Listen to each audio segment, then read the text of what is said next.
ፀጉራችሁ እንደዚህ ከሆነ በኋላ እንዴት ማበጠር ትችላላችሁ? ወይም ደግሞ ሳይነቃቀል፣ ሳይበጣጠስ፣ ሳይጎዳ ወደ ነበረበት እንዴት መመለስ ይቻላል? ከታጠባችሁ ከርል ካረጋችሁ እንደኔ ከርል የምታደርጉ ሰዎች ሳምንት ወይም የኔ አሁን ገና 3-4 ቀን ነው 5 ቀን ነው፣ ግን ኢቨን ሳምንት ቢሆነውም ደስ ነው። አንድ አይነት ነው።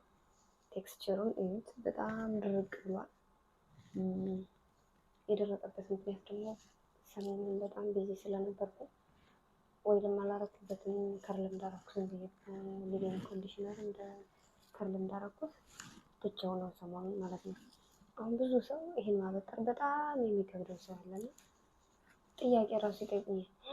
አላበጠርሽውም? እንዴት አድርገሽ ልታበጥሪ ነው? አሁን ከዚህ በኋላ በጣም ነው የሚሰባበረው። እንዴት ብሎ ይበጠራል? መቼም እርግጠኛ ነኝ ሻወር ውስጥ ገብተሽ ነው የምታበጥሪ ምናምን የሚሉ በጣም ብዙ ሰዎች አሉ። የሚከብዳችሁም አላችሁ እና አሁን እንዴት እንደሆነ የምታበጥሩት እነግራችኋለሁ። አሁን አላበጥርም። በነገራችን ላይ ወደ ስራ ልሄድ ነው። ሲቀጥል ማበጠርም አልፈልግም። አሁን ነገር ስለምታጠብ ነገ ልታጠብ ስል እንዴት እንደማበጥረው አሁን እነግራችኋለሁ። ስታጠብ እናሳያችኋለሁ። በነገራችን ላይ ከዛ እንዴት እናበጥረዋለን ወደሚለው ስንገባ ይህን ማለ መሀል ተከፍሉትና እንደዚህ እንደዚህ ክፍሉ ትክክል ሆነ አልሆነ ችግር የለው ቢካዝ ለማበጠር ብቻ ስለሆነ ማለት ነው። እንደዚህ ትናንት ተከፍሉትና ከዛ ይሄን ለብቻ ታስቀምጣላችሁ። እንደዚህ አንጥታችሁ ለብቻ ይንጠፍሩትና ከውስጥ እኔ ምንድን የፈለጋችሁትን እንትን መጠቀም ትችላላችሁ አስራችሁ። ከዛ ይሄንን ደግሞ ከሁለት ማሰር ማለት ነው። ማይ ጋድ እሺ፣ ከሁለት አስራችሁ ማለት ነው። ከዛ ለማበጠር እንዲመቸን ይሄን አበጥረን ወደዚህ ለመሄድ ትንሽ ለእኔ ደስ አይለኝም። እናንተ ተመቻችሁ ነው። ይሄን አስረዋለሁ መጀመሪያ እኔ አሁን ሌላ መያዣ ስላለች ወሬት ስለማላበጥር ከዛ ይሄን ታበጥሩታላችሁ። እንዴት ነው የምናበጥረው ለሚለው ነገር ደግሞ ወተር ስፕሬይ ትይዙና ወተር ትረጩበታላችሁ። ትንሽ በጣም ሳታበዙ ነው። በቃ ልክ እርጥብ ያለ 10% እርጥበት በቃ ትንሽ ብቻ ነው የምታረጉት። ከዛ እንደዚህ እየከፈላችሁ እንደዚህ ታረጉና 10-20%። ከዛ በጣም ትልቅ ጥርስ የኔ አሁን ፒንኮ ማበጠሪያ ትልቅ ጥርስ ያለው ማበጠሪያ ትይዙና ድቃቃ ማበጠሪያ በጣም ነው ፀጉር የሚጎዳ። ስፔሻሊ የኛ ኢትዮጵያውያን ሲንስ 3A በዛ ቢባል 3A ነው የሚኖረው እንጂ ከዛ በላይ ላይክቱ እንኳን የለንም ኢትዮጵያ ላይ። ሶ ለኛ አይነት ፀጉር ያ ማበጠሪያ ቆንጆ ነውና ከዛ እንደዚህ የከፈላችሁ ይሄንን ውሃ እንትን ካላችሁ በኋላ ቀስ አድርጋችሁ በዛ በጥርሱ እንትን ማለት መጀመሪያ በእጃችሁ ለማፍታት ነው። ከዛ እንደዛ ካደረጋችሁ በኋላ ይሄንን ታስሩታላችሁ ካበጠራችሁ በኋላ ማለት ነው። ከዛ ወደዚህ እንሄዳለን።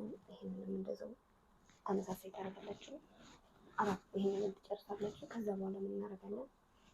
ጫፉ ብሬኬጅ ወይም ደግሞ የጫፍ መሰነጣጠቅ እንዳይፈጠር ጫፉን በዚህ ትይዙና ሁሉንም ባንድ ላይ እጃችሁ ላይ ቆርጣችሁ ትንሽ ታሽታላችሁ የፀጉራችሁን ጫፍ።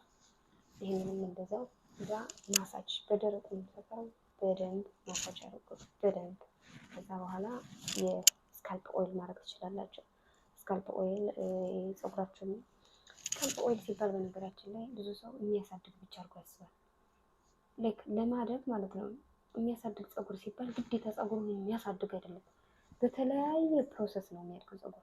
ስለዚህ ስካልፕ ኦይል ስትጠቀሙ ማለት ነው ለምሳሌ ድራይ ለሚሆንባችሁ ይሄ ስካልፓችሁ ድራይ የሚሆን ከሆነ እሱን የሚከላከል ሊሆን ይችላል። ለፎርፎር የሚከላከል ሊሆን ይችላል። በጣም ደግሞ ኦይሊ ስካልፕ ካላችሁ ደግሞ እሱን የሚከላከል ሊሆን ይችላል። እንደ ቆዳችሁ አጥንታችሁ ሪሰርች አድርጋችሁ ለቆዳችሁ የሚመችል። ለምሳሌ አንዳንድ ጊዜ ላይ እንደ ፎርፎር ይሆንብኛል ምናምን ወሬ ላይ እና የምጠቀመው እኔ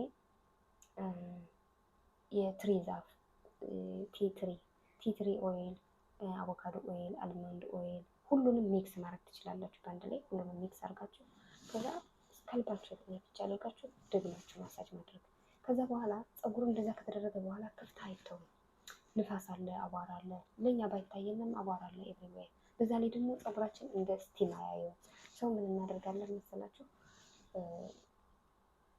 በደንብ በጣም ሳታጠብቁ ያው ስለምታበጥሩት ሲምፕል ለሚሆን ፀጉራችሁ እንደዚህ አይልም። ስለምታበጥረው ሲምፕል ይሆናል። ለመያዝ እንትን ለማድረግ በጣም ይቀላል። ሰው ታደርጋላችሁ እንደዚህ ታስሩትና ተጠቀልሉታላችሁ። ከዛ ፕላስቲክ ታደርጋላችሁ። ከዛ ሻሽ። እንደዛ ሲሆን በጣም ፕሮቴክትድ ነው የሚሆነው።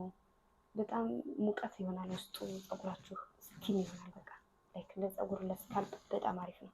ከዛ ከፈታችሁ እንደ ጊዜ እንዳላችሁ ፀጉራችሁ ቶሎ ኦይል ኦብዘርቭ የሚያደርግ ከሆነ 30 ደቂቃ፣ 1 ሰዓት፣ 2 ሰዓት ቶሎ ኦብዘርቭ የማያደርግ ከሆነ ደግሞ እንደኔ ፀጉር ከሆነ ደግሞ እንደኔ ስካልፕ ፀጉር ከሆነ ደግሞ ፀጉራችሁ ደግሞ ሎው ፕሮስቲ ከሆነ ደግሞ 5 ሰዓታት፣ 4 ሰዓታት፣ 6 ሰዓታት ጊዜ እንዳላችሁ ብቻ ግን ኦይል እንዳለ አትተኙበት ብቻ።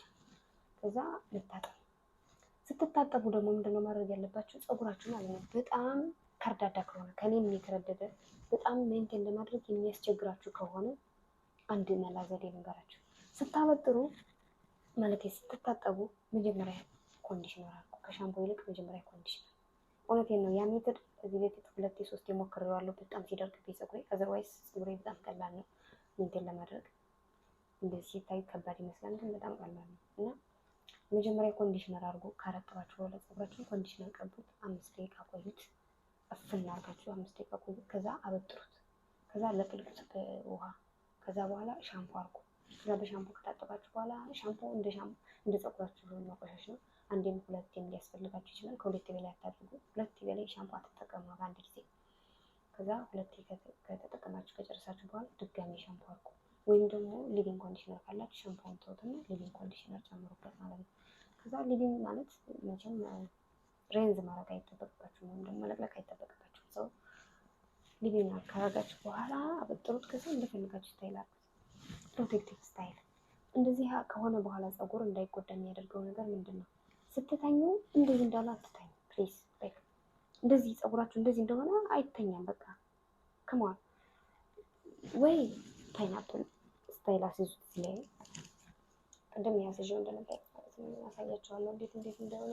ፕሮቴክቲቭ ስታይል ስትተኙ ማድረግ ያለባችሁ ምንም የማይጎዳ እንትና መያዣ ደግሞ ወይ ይሄንን ፈልጉ ወይም ደግሞ ስሊክ የሆነ በጣም ለስላሳ የሆነ የጨርቅም ከሆነ እንጂ ኮተን የሆነ የጨርቅ የፀጉር የሚመነጫጭር ምናምን አትጠቀሙ።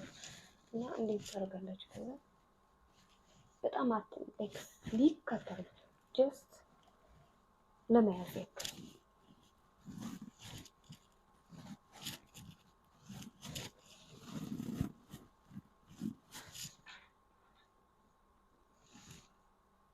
ከዛም አሰር በጣም ቀላል ነው። እንደዚህ ብላችሁ መተኛት።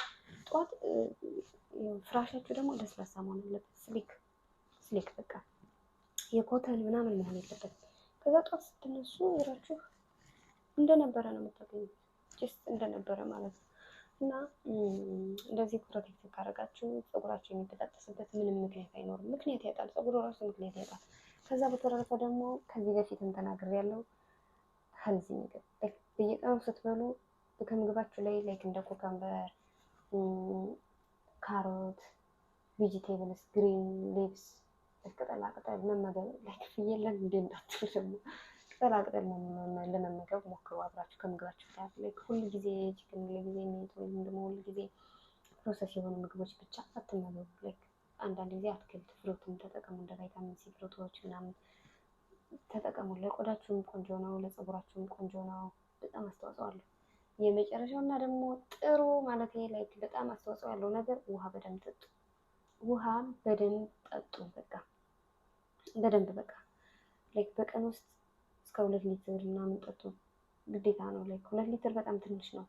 ላይክ ብዙ መጠጣት አለባችሁ። ውሃ በጣም አስፈላጊ ነው። ለጤናም፣ ለፀጉርም፣ ለሁሉም ነገር አስፈላጊ ነው። እና ነገ ደግሞ አሳያችኋለሁ እንዴት እንደሆነ የማደርግ ፀጉር